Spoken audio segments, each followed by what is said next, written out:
Time I suspected Victoria Sterling was a fraud. I was standing in front of a supposed lost Vermeer in her gallery's back room. Something about the brush strokes didn't quite match the master's technique, a detail most would miss. But after 15 years of restoration work and art authentication, these subtle signs were as clear to me as fingerprints. Magnificent, isn't it? Victoria's voice carried that particular tone of manufactured awe she reserved for potential investors, recently discovered in a private collection in Amsterdam. I kept my expression neutral, though my mind was racing. The painting was good, exceptional even, but it wasn't a Vermeer. The provenance documentation she'd shown me earlier had gaps, convenient ones that any serious collector would question. But Victoria had built her reputation on finding lost masterpieces, and questioning her expertise at Sterling Fine Arts was tantamount to career suicide in the San Francisco art scene. My name is Margaret Foster, and for the past decade, I've divided my time between teaching art history at Berkeley and running a small authentication consultancy. My specialty: identifying forgeries that fool even the most sophisticated collectors. It's not the kind of expertise that makes you popular at gallery openings, but it's earned me a reputation for absolute integrity in a world where that quality is rarer than a genuine Da Vinci. The brush technique in the window reflection, I said carefully, it's interesting. Victoria's perfectly maintained smile tightened slightly. At 45, she was the undisputed queen of the Bay Area art scene. Sterling Fine Arts had grown from a modest gallery to a powerhouse in just 5 years, largely due to her uncanny ability to source overlooked masterpieces from private European collections. The technique is consistent with Vermeer's middle period, she said dismissively. The provenance documents confirm it. I nodded, but my mind was already cataloging the inconsistencies.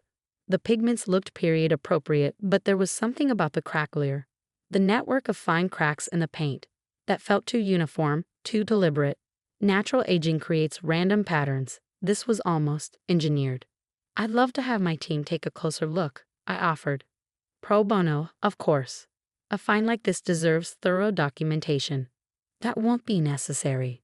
Victoria's tone cooled considerably. We've already completed all required authentication procedures. Of course they had, and I was fairly certain I knew who had performed them. Marcus Bennett, a once respected authenticator whose recent certifications had raised eyebrows among serious scholars.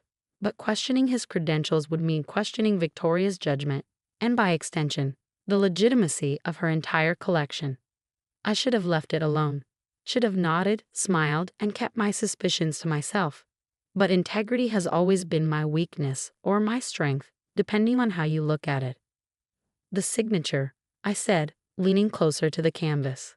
The flourish on the V, it doesn't quite match his other works from that period. The temperature in the room seemed to drop 10 degrees. Victoria stepped between me and the painting, her designer heels clicking sharply on the hardwood floor. Margaret, she said, her voice dripping with condescension. I know you mean well, but let's be clear. You're an academic. Teaching art history to undergrads is quite different from operating in the real art world. These pieces require discretion, understanding, a certain sophistication about how our world works. I understood perfectly. In the high-stakes world of fine art, questions about authenticity could sink million-dollar deals. Victoria wasn't just dismissing my expertise. She was warning me to keep quiet. Of course, I said mildly. I'm always eager to learn. Her smile returned, cold and professional. Stick to teaching, dear. Leave the dealing to professionals. That should have been the end of it. I should have walked away, focused on my students, my small consultancy, my quiet life of academic integrity. But 2 weeks later, everything changed. It started with a phone call from an old friend in Amsterdam. Michael van der Meer had been my mentor during my postgraduate work in art restoration, and his word carried weight in European art circles. Maggie, his Dutch accent was thicker than usual, suggesting agitation. Have you seen Sterling's new acquisition, the supposed Vermeer? I have, I said carefully, closing my office door at Berkeley. It's interesting. It's impossible, Michael said flatly. The provenance claims it came from the Backer collection, but I've personally cataloged every piece in that collection. This painting never existed there. My suspicions crystallized into certainty. Are you sure? Absolutely. And there's more. I've been hearing whispers about other pieces from sterling fine arts. Provenances that don't quite add up, documentation with convenient gaps. I sank into my chair, my mind racing. Have you spoken to anyone else about this? Not yet. But Maggie, if what I suspect is true, this could be one of the largest art fraud schemes in decades. After hanging up, I sat in my darkening office, staring at the art history texts lining my walls. If Michael was right, and I knew he was, then Victoria Sterling wasn't just selling the occasional questionable piece. She was orchestrating a massive fraud, one that threatened the integrity of the entire art market. But proving it would be another matter entirely. Victoria had connections throughout the art world, and her gallery's reputation seemed unassailable.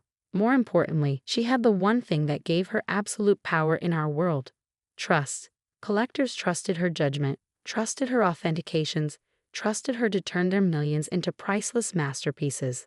I spent the next week quietly gathering information.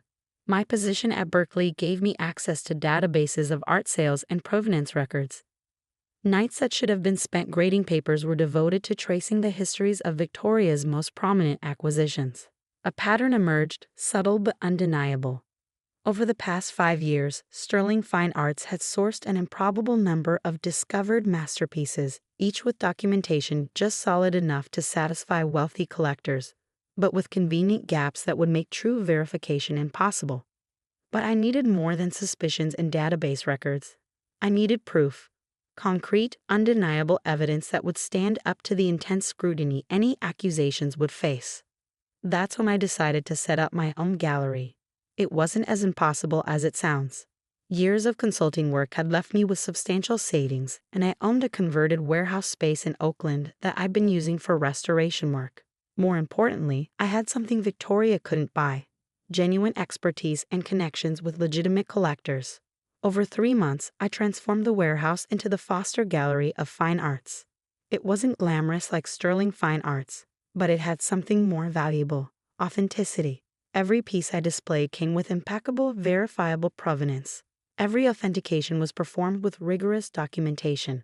And then I began acquiring my own collection, pieces that would make Victoria Sterling take notice. It started with a legitimate early Monet, purchased from a private collector in Paris who trusted my reputation. Then came a small but genuine Degas, its provenance traceable through 3 generations of a single family. Each acquisition was carefully documented, each authentication performed with multiple independent verifications. Victoria noticed, of course. She sent her assistant to my opening night, then began showing up at the same auctions where I bid.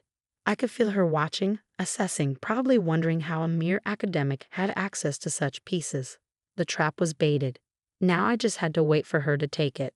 The opportunity came sooner than I expected. Through my European connections, I learned of a private collection coming to market in Vienna. Genuine pieces with rock-solid provenance, including an early Rembrandt sketch that would make any gallery owner salivate. I arranged to view the collection, making sure word of my interest reached Victoria's ears. The pieces were extraordinary, not just the Rembrandt, but several other Dutch masters, each with documentation that would stand up to any scrutiny. As I expected, Victoria appeared in Vienna 3 days after I returned to San Francisco. What she didn't know was that I'd already secured the collection through a private arrangement with the owner, an old friend who understood exactly what I was trying to accomplish. The next move was hers, and she didn't disappoint. "Margaret, darling." Her voice dripped honey as she swept into my gallery one Tuesday morning. "I've been meaning to stop by. Your little space is charming."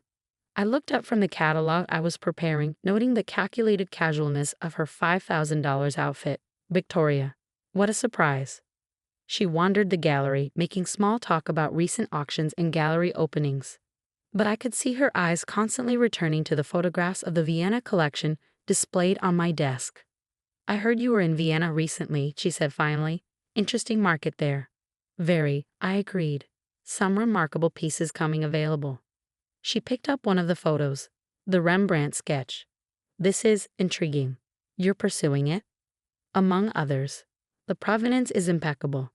Victoria set the photo down, adjusting her Cartier watch. "You know, Margaret, running a serious gallery requires more than just good taste. It requires capital, connections, experience in handling major acquisitions." And there it was, The opening I'd been waiting for. Are you suggesting something specific, Victoria? She smiled, all business now. A partnership of sorts. Sterling Fine Arts has the resources to handle acquisitions of this caliber. Your academic background could be valuable in our authentication process. And of course, you'd be well compensated. I let the silence stretch, pretending to consider it. The Vienna collection would be part of this arrangement. Naturally, along with your other recent acquisitions. Sterling Fine Arts would assume all financial responsibility, of course. Your role would be purely advisory. In other words, she wanted my legitimately sourced collection and my academic credentials to lend credibility to her operation. The pieces clicked into place. She wasn't just running a fraud scheme. She was building a facade of legitimacy to make her forgeries harder to detect. I'd need time to consider it, I said carefully. These pieces represent years of work. Of course, she stood, smoothing her silk blazer. But don't take too long. Opportunities like this are rare in our world. The threat was subtle but clear. Join her or become her competition. In the art world, the latter rarely ended well. After she left, I sat in my gallery surrounded by genuine masterpieces, each representing years of careful study and honest dealing. Victoria thought she was springing a trap, but she didn't realize she was walking into one herself. That evening, I made 2 phone calls. The first was to Michael in Amsterdam, confirming that our network of authenticators was ready. The second was to my lawyer, ensuring all documentation of my collection's provenance was ironclad. The next morning, I called Victoria and accepted her offer.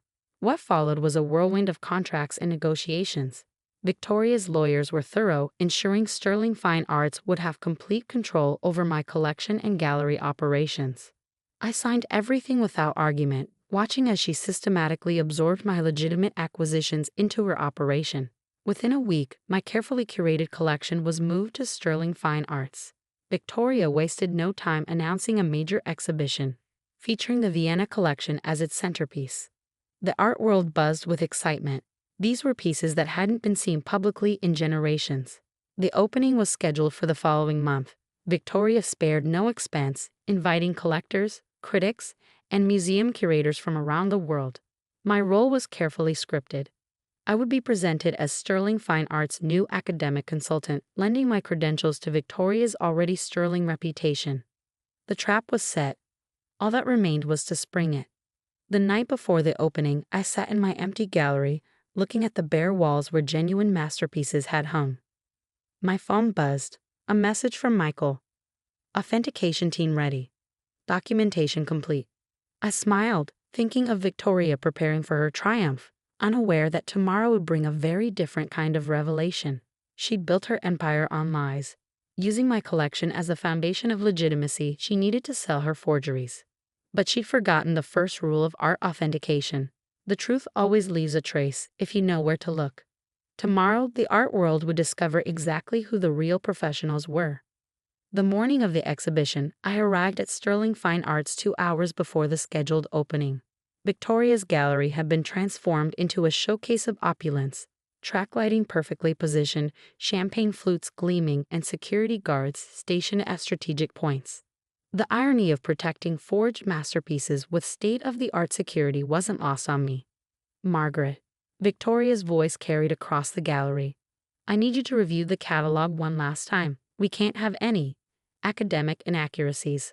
I accepted the glossy catalog, admiring the professional layout. My legitimate pieces were prominently featured, their impeccable provenances detailed with Victoria's typical thoroughness. But mixed among them were her discoveries, the questionable Vermeer, 3 suspicious Van Goghs, and several other pieces that had raised eyebrows in serious art circles. Everything looks perfect, I said, returning the catalog. The authentication documentation is particularly impressive. Victoria's smile flickered slightly. Was that uncertainty I detected? Yes, well, Marcus has been extremely thorough. Marcus Bennett. The key to Victoria's operation, though she didn't realize I knew exactly how key he was. Over the past month, while helping integrate my collection into Sterling Fine Arts, I'd been quietly building a complete picture of their fraud scheme. It was more sophisticated than I'd initially suspected. Victoria wasn't just dealing in forgeries. She was orchestrating a complex web of fake provenances, manipulated documentation, and carefully crafted stories about each piece's discovery. Marcus provided the technical validation, but the real genius was in how Victoria marketed the forgeries, mixing them with legitimate pieces like mine to create an aura of unquestionable authenticity. What she didn't know was that I'd been documenting everything. 3 weeks earlier, during the collection transfer, I'd accidentally left my laptop open while meeting with Victoria's authentication team. The specially configured device had captured every detail of their internal network, including encrypted communications with their forgers in Eastern Europe. Michael's tech experts had taken care of the rest. The Rembrandt sketch should be the centerpiece, Victoria was saying now, directing her staff to adjust the lighting. The provenance story is perfect. 3 generations in a Viennese private collection, only recently discovered during an estate evaluation. I watched her adjust the frame slightly, remembering how she'd reacted when I first shown her the piece. Her eyes had held that particular gleam I come to recognize.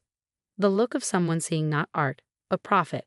The sketch's discovery story meshes perfectly with the other Dutch masters, she continued. It creates a compelling narrative about lost treasures emerging from old European collections. She was right about the narrative. The art market runs on stories as much as authenticity. Collectors don't just buy art, they buy the romance of discovery, the exclusivity of owning something thought lost to history. Victoria understood this better than anyone. It's what made her forgery scheme so brilliant and so dangerous. But she'd overlooked one crucial detail.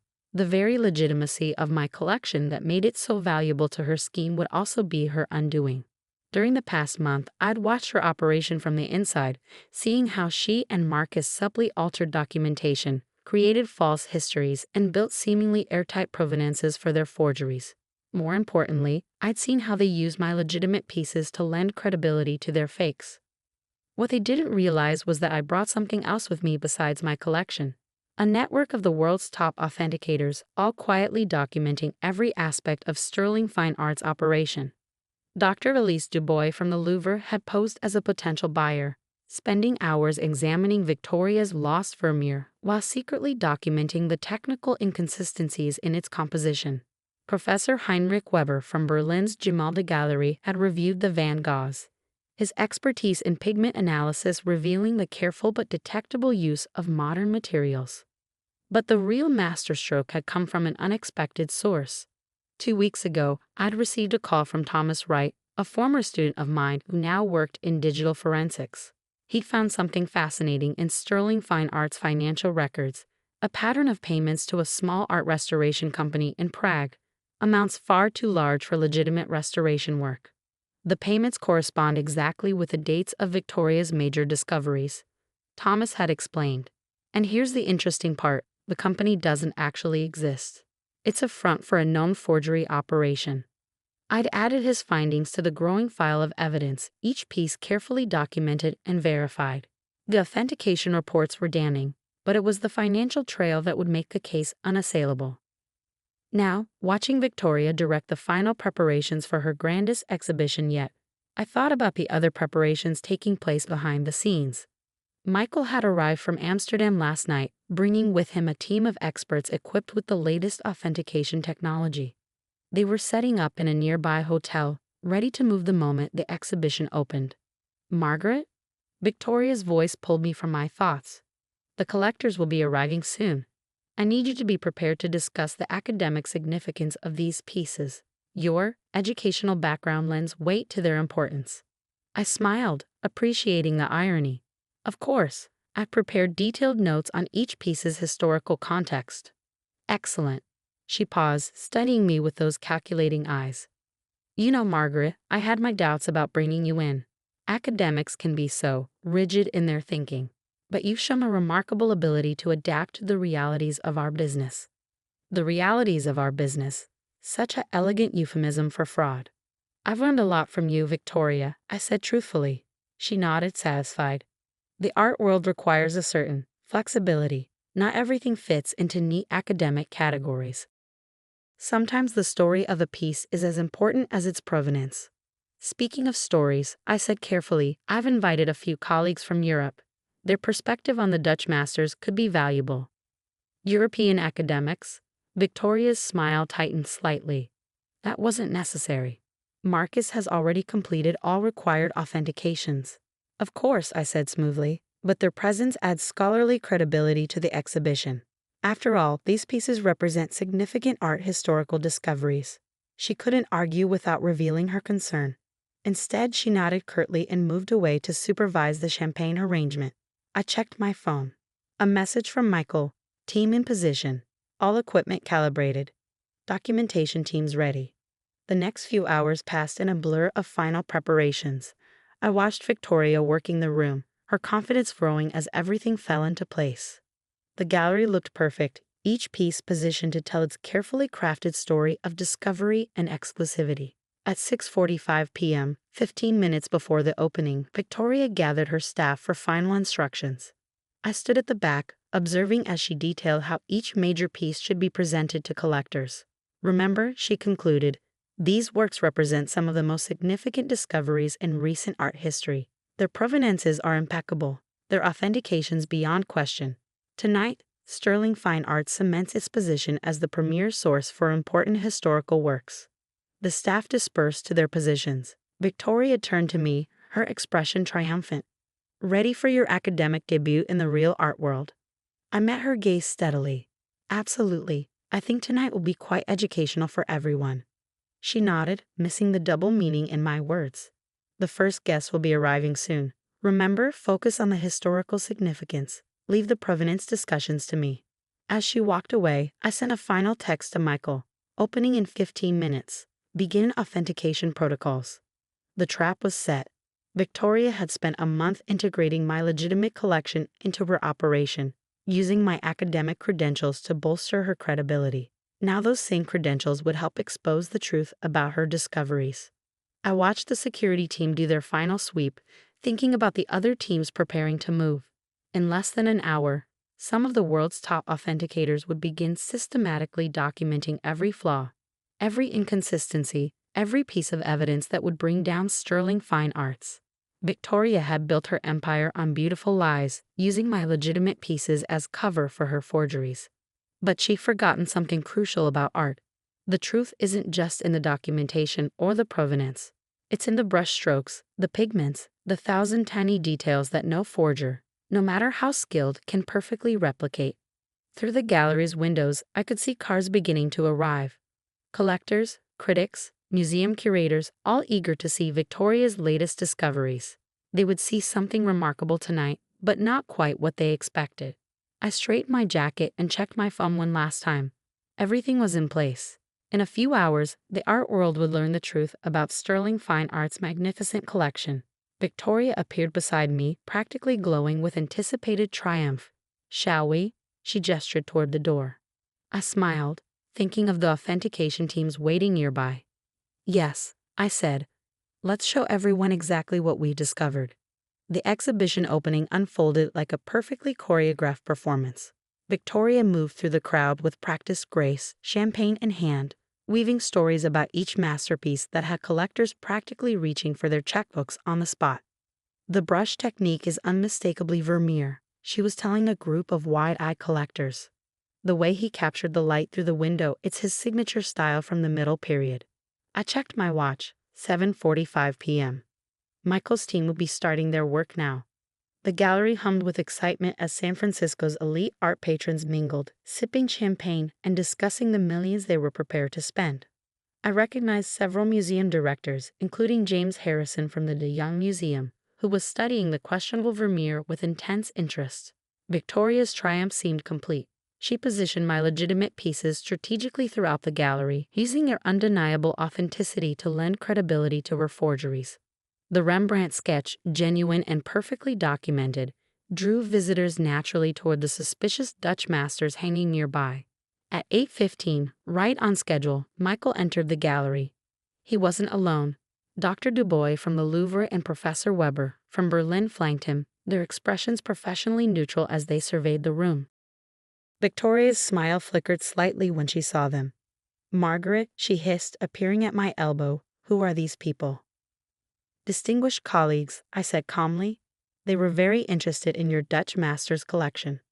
Before she could respond, Michael approached, extending his hand. "Miss Sterling?" Michael van der Meer, Dutch National Art Archives. Your collection is fascinating. Victoria recovered quickly, but I caught the flash of panic in her eyes. How wonderful to have European expertise here tonight, though I assure you, all pieces have been thoroughly authenticated. Yes.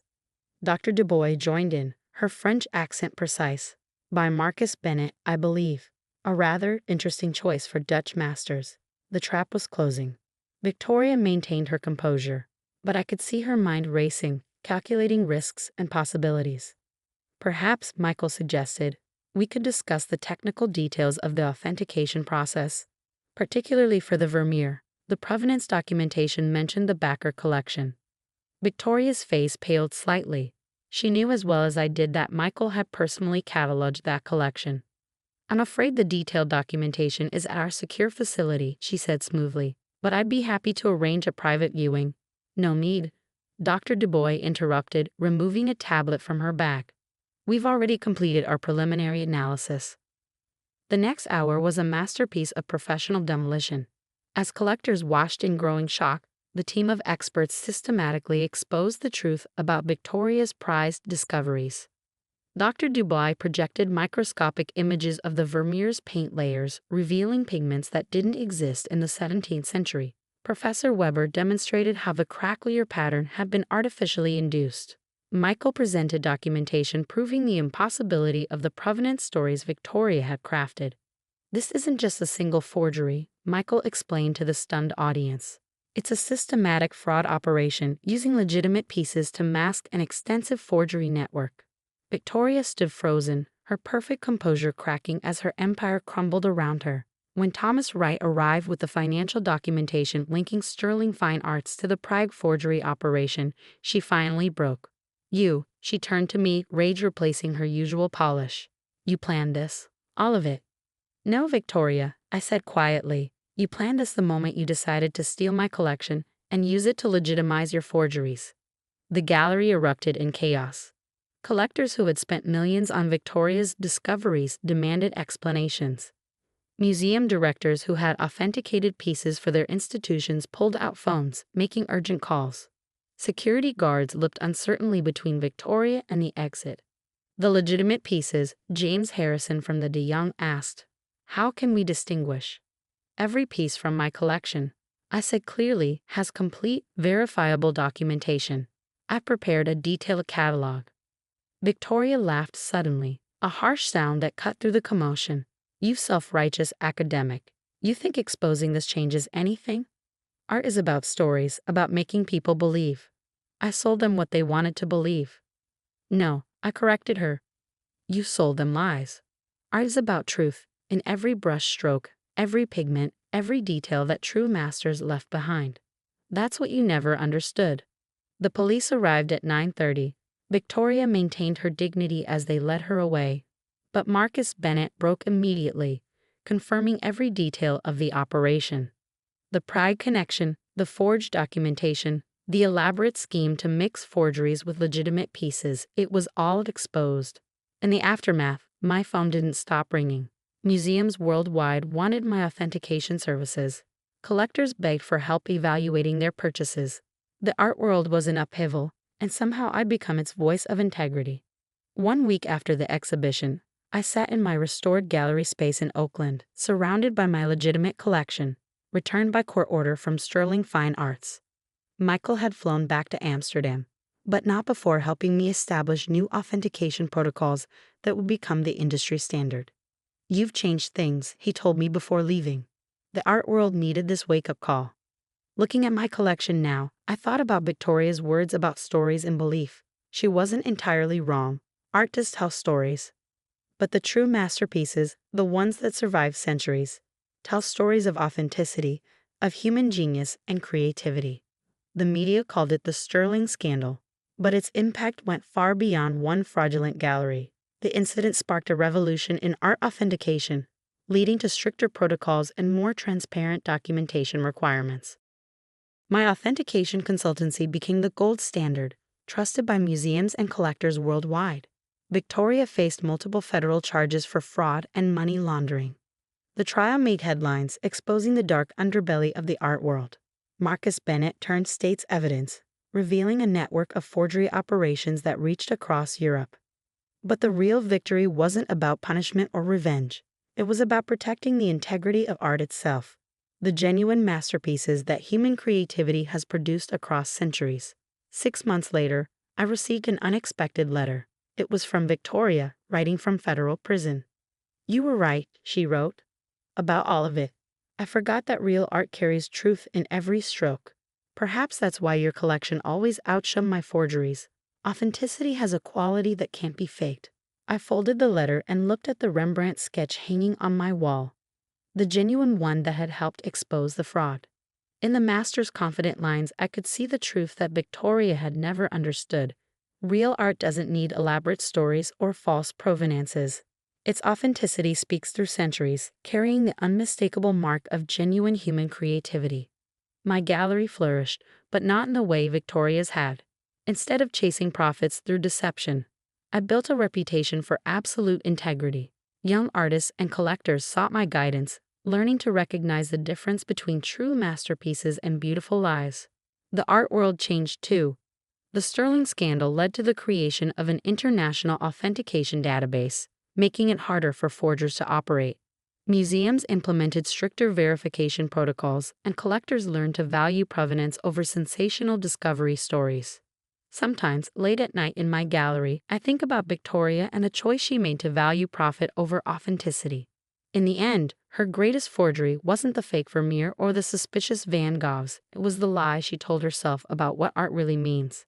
As for me, I returned to teaching at Berkeley, but with a new course added to my schedule: Authentication and Integrity in the Art World.